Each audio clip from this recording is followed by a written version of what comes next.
ఈరోజు మంత్రి గారు కూడా నిన్న అంతకంటే ముందు మొన్న ఇదే సభలో మంత్రి గారు కూడా అధికారికంగా లేఖలు రాసినరు, ఇంక్లూడింగ్ ప్రధాన ప్రతిపక్ష నాయకుడు కల్వకుంట్ల చంద్రశేఖరరావు గారికి, అదేవిధంగా భారతీయ జనతా పార్టీకి, ఎంఐఎంకు, సిపిఐ సభాపక్షాలకు అందరికీ కూడా ఉత్తమ్ కుమార్ రెడ్డి గారు లేఖ రాసి ఈరోజు 10 గంటలకు సభా సమావేశాన్ని ఏర్పాటు చేసుకొని దీని మీద ఆహ్వానం పలికి ఆ తర్వాత మనము అక్కడికి బయలుదేరదామని చెప్పడం జరిగింది అధ్యక్ష.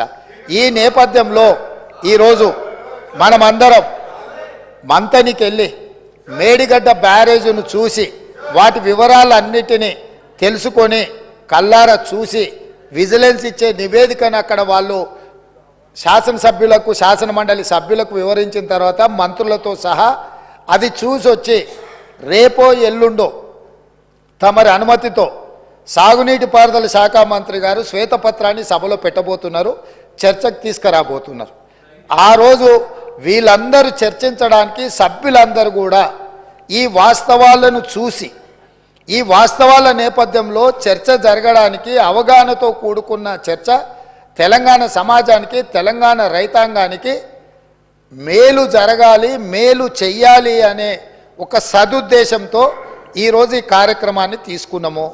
నేను ప్రధాన ప్రతిపక్ష పార్టీ అయిన బీఆర్ఎస్కు మాజీ ముఖ్యమంత్రి శ్రీ కల్వకుంట్ల చంద్రశేఖరరావు గారికి నా విజ్ఞప్తి, మీరు మీ శాసనసభ్యులు, ఎందుకంటే ఈ అద్భుతం, ఈ మ్యాన్మేడ్ వండర్ ప్రపంచంలోనే అద్భుతమని ఇక్కడ కాదు, న్యూయార్క్ స్క్వేర్, న్యూయార్క్ టైమ్స్, న్యూయార్క్లో అక్కడ పెద్ద పెద్ద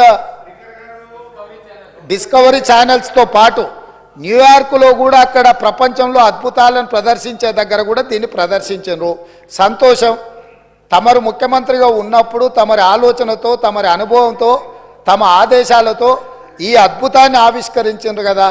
ఈరోజు ఈ అద్భుతాన్ని తెలంగాణ ప్రజలు ఎన్నుకున్న శాసనసభ్యులు, శాసనమండలి సభ్యులకు చూపించేటప్పుడు వారే ముందుండి వారే ఏ విధంగా ఈ అద్భుతాన్ని సృష్టించినరో, దానికోసం వారు ఎంత శ్రమపడ్డారో, ఎన్ని రాత్రులు నిద్ర లేకుండా వారు గడిపినరో, వారి అనుభవాలను అన్నిటిని కూడా అక్కడ అందరికీ వివరించి చెప్తే తెలంగాణ సమాజానికంతా కూడా ఈ అద్భుతం అదేంది మన అక్కడ ఉన్నది కదా, మన ఏందన్న ప్రేమకు ప్రతీక ఉంటుంది చూడు, తాజ్మహల్ అంత అద్భుతాన్ని అక్కడ ఆవిష్కరించింది కాబట్టి కల్లారా చూసి మేము చూస్తే మా చెవులకు అందరికీ వీను విందుగా వారు చెప్పడానికి అవకాశం ఉంది.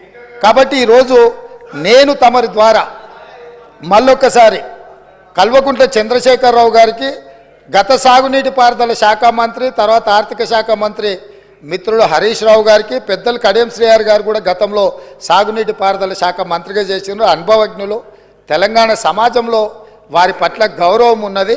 వారు నిష్పక్షపాతంగా అక్కడికి వచ్చి విశ్లేషించి తెలంగాణ సమాజానికి అక్కడ ఉన్న పరిస్థితులు, మేమేమంటున్నామంటే కాళేశ్వరం మీకు ఏటీఎంగా మారింది, మీ ఇంట్లో కనకవర్షం కురిసిందని మేము ఇక్కడ అనదలుచుకోలేదు. కాకపోతే అక్కడ ఏదైతే జరిగిందో జరిగిన వాస్తవాలను తెలంగాణ ప్రజలకు తెలుసుకునే హక్కు, అధికారం లేదా అని నేను అడుగుతున్నా.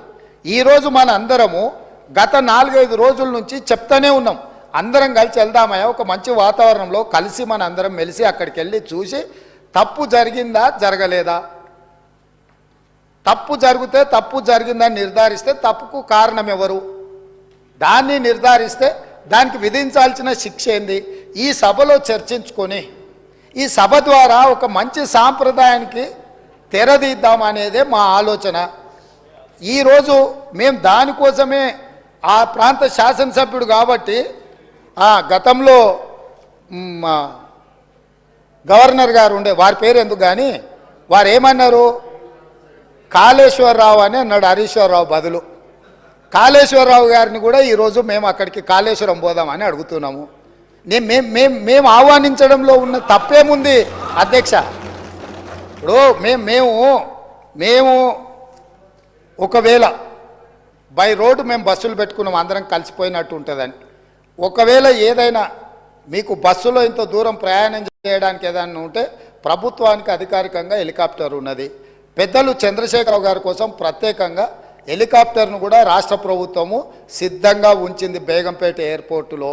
కాబట్టి దయచేసి దీన్ని వివాదాలకు తావియకుండా మనందరం ఒక్క మాట మీద ఉండి కూలిపోయిన మేడిగడ్డ గురించి పేలిపోయిన వాళ్ళు కూలిపోయింది సార్.